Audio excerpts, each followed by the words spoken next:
9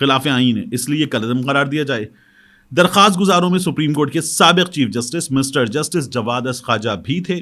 ان درخواستوں پر مجموعی طور پر 13 سماعتیں ہوئیں۔ ان 13 سماعتوں کے بعد یہ فیصلہ عدالت نے دیا تھا۔ تو نگراں حکومت ہے، لیکن پاکستان تحریک انصاف کے چیئرمین کی جو درخواست ہے اس کے خلاف نگراں حکومت سامنے آ گئی ہے۔ ایک سابق چیف جسٹس ہیں جو یہ بات کر رہے ہیں۔ تیسرا پوائنٹ یہ ہے کہ جب عدالت نے فیصلہ دیا نا کہ یہ مقدمات بھیجیں، یہاں نہیں چلائے جائیں گے، تو وہ مقدمات نہیں بھیجے گئے۔ وہ جو قیدی تھے جو فوجی عدالتوں میں ٹرائل کے لیے سونپ دیے گئے تھے، وہ قیدی بھی واپس پولیس کو سونپ دیے جائیں، لیکن یہ بھی نہیں ہوا، اور یہ اب تک عدالت کے فیصلے پر عمل درآمد نہ کرنے والی صورتحال ہے اور جوں کی توں برقرار ہے۔ اپیل ہوگی، اپیل سنی جائے گی، اور اپیل سنی جانے کے بعد فیصلہ ہوگا تو یہ کام واپس ہو سکتا تھا۔ یعنی اگر اپیل کا حق میں فیصلہ آ جاتا تو یہ کام واپس کیا جا سکتا تھا کہ پولیس سے کہا جاتا کہ ٹھیک ہے اپیل میں فیصلہ آ گیا، اب ادھر دے دیجئے واپس۔ لیکن ان لوگوں کو اب تک وہاں پولیس کے حوالے نہیں کیا گیا ہے، سویلین سیٹ اپ کے حوالے نہیں کیا گیا ہے۔ یہ نگراں حکومت جو ہے اس میں اپیل لے کر آ گئی ہے۔ اب میں آپ سے عرض کروں، ہمارے یہاں آج کل بہت ہو رہا ہے، یہ صحافی یہ عمران خان کے حق میں بات کرتا ہے، یہ پی ٹی آئی کے حق میں بات کرتا ہے، یا یہ نون لیگ کے خلاف بات کرتا ہے۔ یہ صحافی یوتھیا ہے، یہ صحافی جو ہے یہ غلط کر رہا ہے، یہ صحافی ڈالر کا، لائکس کا، کلکس کا غلام ہے۔ یہ ہمارے ہاں ہو رہا ہے۔ تو میں نے آپ سے عرض کیا کہ ہمارے ہاں پہلے بھی کہا تھا، ٹویٹر پہ بھی کہا تھا کہ ہمارے ہاں کیا کبھی کوئی یہ کہہ سکتا ہے، جیسے سینئر ہیں، بڑے ہیں، میں نے ساتھ کام کر رکھا ہے دنیا نیوز میں ایک وقت، مجیب الرحمان شامی صاحب، اور ان کو کئی بار ٹی وی پہ ہوسٹ بھی کیا ہے، کہ شامی صاحب جو میاں نواز شریف کے بارے میں کہتے ہیں میاں نواز شریف صاحب پورے قد کے ساتھ کھڑے، ان کے مخالفین منہ چھپا رہے ہیں، سب سے بڑا حریف جیل میں ہے، سب سے بڑا حریف جیل میں ہے، بغیر کسی جرم کے اس وقت وہ انڈر کسٹڈی ٹرائل میں ہے۔ تو شامی صاحب کہہ رہے ہیں، تو کیا کوئی کہے گا کہ شامی صاحب نون لیگی صحافی ہیں، نون لیگی حامی صحافی ہیں، جیسے ہمارے یہاں عمران ریاض خان پہ، باقیوں پہ، مجھ پہ، دوستوں پہ حملہ کیا جاتا ہے۔ ہمارے ہاں صحافیوں نے کیا کیا ہے؟ کسی نے پیٹرول پمپ لے لیا، کسی نے پی ایچ اے کی سربراہی لے لی، کسی نے اخبار لے لیا، کسی نے اخبار بیچ دیا، کسی نے سفارتکاری کی ذمہ داری لے لی، کسی نے اپنی بیٹی کو، اپنے بیٹے کو نوکری دلوا دی، داماد کو نوکری دلوا دی۔ ہمارے ہاں صحافیوں نے کیا کیا؟ ایک چینل سے ایک بڑے صحافی کو جو اور بھی بہت ساری چیزیں بیچتے ہیں، 3 بار نکالا جا رہا تھا۔ نواز شریف صاحب کے دفتر سے فون کرواتے تھے وہ، اور پھر چینل کا مالک انہیں رکھنے پر مجبور ہو جاتا تھا۔ ہمارے یہاں صحافیوں نے یہ کام کیا ہے۔ ہمارے یہاں صحافیوں نے پی سی بی کی سربراہی لے لی، نگراں وزارت لے لی، ہمارے ہاں صحافیوں نے وزارت اعلیٰ لے لی، یہ سارے کام، محکمے کی ترجمانی لے لی، ڈی جی پی آر کی نوکری لے لی، اور تو اور ہمارے ہاں صحافیوں نے بوتلیں پکڑی، ٹوکریاں پکڑی، کائنات کی ٹوکریاں، سب کچھ پکڑا، اور اطمینان سے بیٹھے ہوئے ہیں۔ ہمارے ہاں صحافی اطمینان سے بیٹھے ہوئے ہیں، اور یہ باعزت کہلواتے ہیں خود کو۔ عامر متین صاحب نے کیا کیا؟ عامر متین صاحب ایک میاں نواز شریف کے گھر میں ایک کھانے کے حوالے سے کچھ اسٹوری بتا رہے تھے، تو کسی نے کہا آپ نے تو میاں نواز شریف کے گھر پہ کھانا کھایا ہوا ہے۔ اس کے بعد عامر متین صاحب نے ٹھوک بجا کے اس بندے کی طبیعت صاف کی، اور ٹویٹر پہ انہوں نے بتایا، میں اگر صحافیوں کے نام گنوانا شروع کر دوں جو کہ 30-40 سال سے نون لیگ کے پیرول پر ہیں، نون لیگ کے پیرول پر ہیں، جو رہائی والا معاملہ ہوتا ہے نا، بار بار پیرول کو بھی پرول کہہ رہا ہوں، نون لیگ کے پیرول پر ہیں، یہاں قیامت آ جائے گی۔ ہر کسی کو پتا ہے، مگر بے شرم لوگ شرمندہ ہونے کی بجائے اس سے نئے بچوں کو ڈراتے اور گھیرتے کہ اگر ترقی چاہتے ہو تو نون لیگ میں آ جاؤ۔ ایک ہیلی کاپٹر گروپ ہمیشہ رہا جو ہر دورے پر جاتا تھا، اور اس کے بعد میاں صاحب کے خوبصورت جھلکیاں لکھ کر ترقی پاتا تھا۔ یعنی میاں صاحب کا ہیلی کاپٹر سے دورہ، میاں صاحب نے دیکھا، میاں صاحب نے سوال کیا، تصویریں لی، تو ترقی پاتا تھا۔ آگے وہ بتاتے ہیں بعد میں وہ گروپ دنیا کے ہر دورے پر جا کر جہاز گروپ بن گیا۔ صرف ایک چھوٹی سی معلومات درکار ہے کہ نواز شریف کے دوروں میں 90% لوگ کون تھے۔ آپ کو وہی لوگ آج میڈیا پر، مختلف چینلز پر، اخبارات میں ان کے حق میں بولتے نظر آئیں گے۔ پھر آگے عامر متین صاحب کہتے ہیں، بے شرم لوگوں کو پرواہ بھی نہیں، کیونکہ اتنا کھا چکے ہیں کہ بول بھی نہیں سکتے. یہ ہے نواز شریف میڈیا ماڈل. یہ جو مریم بی بی کہتی نا دیکھو میں بات کرتی ہوں, میں میر شکیل سے بات کرتی ہوں, میں میاں عامر سے بات کرتی ہوں, دیکھی میری میڈیا مینجمنٹ, میں نے تو ان کی جئی تئی پھیڑ دی. یہ نواز شریف ماڈل ہے. ہر طرف چھایا ہوا ہے. کچھ نئے ٹٹو بھی شامل کیے گئے ہیں جو آپ کو لندن سے لے کر ہر میٹنگ میں نظر آئیں گے. یہ جو نئے ٹٹو ہیں واقعی آپ کو ہر جگہ نظر آتے ہیں. میں ان ٹٹوؤں کو ٹاؤٹ کہتا ہوں. عامر متین صاحب سینئر ہیں, انہوں نے ٹکا کے نشانہ مارا ہے. وہ کہتے ہیں یہ تو ISPR بھی نہیں کر سکا. پلاٹ سے لے کر کھابے اور ہیلی کاپٹر اور بزنس کلاس کی سواری کون سی پارٹی یہ سہولتیں دیتی ہے؟ ترقی کرنی ہے تو نون لیگ میں 40 سال سے جاری پروگرام اور آج بھی اس کے متعلق کوئی نہیں بولتا.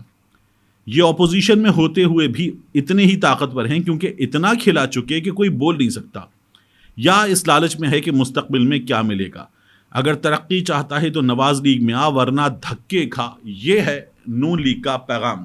تو عامر متین صاحب نے یہ چیز جو ہے وہ بتائی کہ نون لیگ والے کیا کرتے ہیں, اور یہ ہمارے سامنے کی باتیں ہیں. ہمیں نظر آتا ہے دوروں پر لے کر جانا, سفارتکاری پر, نوکریاں, اس کے بعد دیگر چیزیں.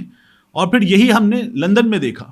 لندن میں تو ہم نے وہ بھی دیکھا کہ جی وہ اندر میکڈونلڈز گیا تھا اور باہر جو بچ کر آ رہا ہے آپ لوگ کھائیں گے, ٹرے زمین پہ رکھ دی اور کچھ صحافیوں نے کھا لیا. یہ سامنے کی, لوگوں کے سامنے کی چیزیں. آخر میں آپ سے عرض کروں کہ جو سائفر کیس ہے نا, اس کے حوالے سے یہ خبر چلی بعض چینلز پر کہ آج جب آپ صبح یہ ویڈیو دیکھ رہے ہیں کہ آج بھی اس کیس میں سماعت ہو رہی ہے. آج اس کیس میں سماعت بہرحال میں نے معلوم کیا تو نہیں ہو رہی. اسلام آباد ہائی کورٹ نے چیئرمین PTI کے خلاف سائفر کیس کے حکم امتناع میں 20 نومبر تک توسیع کر دی ہے. یہ عدیل سرفراز صاحب کا پورا ولاگ ہے, آپ ان کے چینل پہ جا کے یہ ویڈیو دیکھ سکتے ہیں. وہ کہتے ہیں کہ اٹارنی جنرل سائفر کیس کے جیل ٹرائل سے متعلق کابینہ کی منظوری کی دستاویزات آج بھی پیش نہیں کر سکے.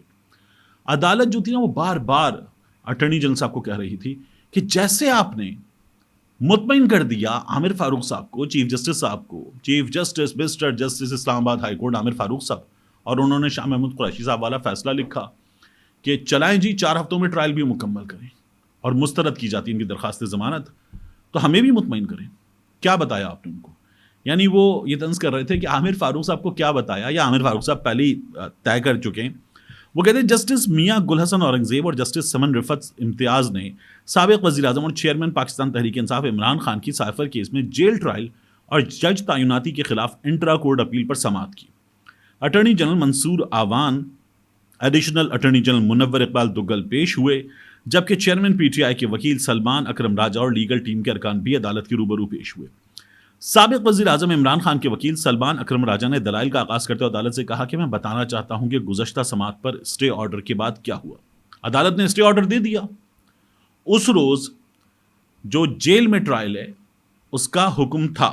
وہ کہتے ہیں کیا ہوا, میں ہائی کورٹ سے فوری اڈیالہ جیل پہنچا کہ ہمیں مل گیا اسٹے آرڈر جہاں جیل ٹرائل جاری تھا. مجھے کافی دیر انتظار کے بعد اندر جانے کی اجازت ملی اور ایک گواہ کا بیان ہو بھی چکا تھا. ٹرائل کورٹ نے حکم امتناع کے بعد بھی 3:30 بجے تک سماعت جاری رکھی.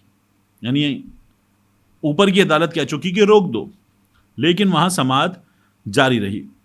سلمان اکرم راجہ صاحب نے کہا کہ اڈیالہ جیل میں اندر عدالت تک پہنچنے کے لیے بے شمار رکاوٹوں کا سامنا کرنا پڑتا ہے. اس موقع پر پھر اٹارنی جنرل منصور عثمان آوان نے اپنے دلائل میں کہا کہ شاہ محمود قریشی کی درخواست پر چیف جسٹس عامر فاروق کا فیصلہ پڑھ کر سنا دیتا ہوں. سنگل بینچ نے لکھا ہے کہ جیل ٹرائل بھی اوپن ٹرائل ہونا چاہیے, جس پر جسٹس اورنگزیب صاحب نے استفسار کیا کہ اٹارنی جنرل صاحب یہ فیصلہ ہمارے علم میں ہے کہ آپ نے ہمارا آرڈر پڑھا, اوپن ٹرائل کا مطلب اوپن ٹرائل ہے, وہ ہر ایک کے لیے اوپن ہو. سنگل بینچ نے لکھا کہ پہلے ہو چکا ٹرائل کا ردم نہیں ہوگا, ہمیں بھی اسی طرح مطمئن کریں جیسے آپ نے سنگل بینچ کو مطمئن کیا. اٹارنی جنرل نے کہا کہ آفیشل سیکرٹ ایکٹ عدالت کے جج نے وزارت قانون کو جیل سماعت کے لیے خط لکھا. اس وقت چالان جمع ہو چکا تھا لیکن ٹرائل ابھی شروع نہیں ہوا تھا. FIA نے سائفر کیس کا چالان 2 اکتوبر کو عدالت میں جمع کرایا. چالان جمع ہونے کے بعد خصوصی عدالت کے جج نے ایک اور خط لکھا. چیئرمین PTI کے سیکیورٹی خدشات کے باعث جیل سماعت کا نوٹیفیکیشن ہوا. جسٹس میاں گل حسن اورنگزیب صاحب نے دوبارہ سوال کیا کہ یہ جج صاحب اپنے خط میں کیا کہہ رہے ہیں, ان خطوط کی جو لینگویج ہے یہ کچھ عجیب سی ہے. اٹارنی جنرل نے مزید کہا کہ شاہ محمود قریشی نے عدالت میں ٹرائل کی درخواست دی جو مسترد ہو گئی. اٹارنی جنرل نے موقع فرمایا کہ میں نے پیپر بک جمع کرائی جس میں کابینہ کی منظوری سمیت دیگر متعلقہ دستاویزات ہیں. جسٹس گل حسن اورنگزیب صاحب نے کہا کہ جب چیئرمین پی ٹی اے کی درخواست پر فیصلہ آیا تب وہ اٹک جیل میں تھے، یعنی اس وقت اٹک جیل میں تھے نا، اب اڈیالہ، راولپنڈی، اسلام آباد، تو پھر یہاں ان عدالتوں میں کیوں نہیں لاتے؟ تو وہ کہتے ہیں اٹک جیل سے عدالت میں پیش کرنے کے لیے سیکیورٹی مسائل ہو سکتے تھے، لیکن چیئرمین پی ٹی آئی کو اب اڈیالہ جیل منتقل کیا جا چکا ہے، صورتحال بدل چکی ہے۔ آپ کو یہ بتانا ہے کہ وزارت قانون کے جاری کردہ این او سی کو کس پروسیس کے تحت جاری کیا گیا تھا۔ عدالت نے مزید کہا کہ اس کیس میں جو سیکشن لگی ہے اس کے مطابق سزائے موت ہو سکتی ہے۔ اٹارنی جنرل نے مسکراتے ہوئے کہا جی معلوم ہے، مگر میرا نہیں خیال کہ سزائے موت ہو۔ عمران خان صاحب کے وکلا کے حوالے سے میں پہلے بھی آپ کو بتا چکا ہوں کہ ان سے میری بات ہوئی ہے، وہ یہ کہتے ہیں کہ عمران خان صاحب کو انہیں یہ لگتا ہے کہ کم سے کم بھی جو سزا ہوگی وہ 10 برس ہوگی، کیونکہ اگر سزا 5 برس یا اس سے کم ہوتی ہے تو عمران خان صاحب کی سزا معطلی کے امکانات ہوتے جیسے پہلے ہو گئی، تو اس لیے اب کی بار کم سے کم جو سزا ہوگی وہ 10 برس ہوگی۔ اب سلمان اکرم آزاد صاحب نے اس پر کہا کہ اٹارنی جنرل اچھے آدمی خود کہہ رہے ہیں کہ پروسیکیوشن کامیاب نہیں ہوگی، تو یہ اٹارنی جنرل صاحب کو جواب دیا گیا۔ لیکن دلچسپ ہے عمران خان صاحب کے اس کیس میں کہ اسلام آباد ہائی کورٹ میں جو چیف جسٹس صاحب ہیں وہ عمران خان صاحب کے حوالے سے کئی فیصلے ایسے دے چکے جسے ان کی عدالت کے، اپنی عدالت کے جو بڑے بینچز ہیں یا دیگر بینچز ہیں، انہوں نے اڑا کر رکھ دیا ہے۔ ملتے ہیں انشاءاللہ آپ سے اگلی ویڈیو۔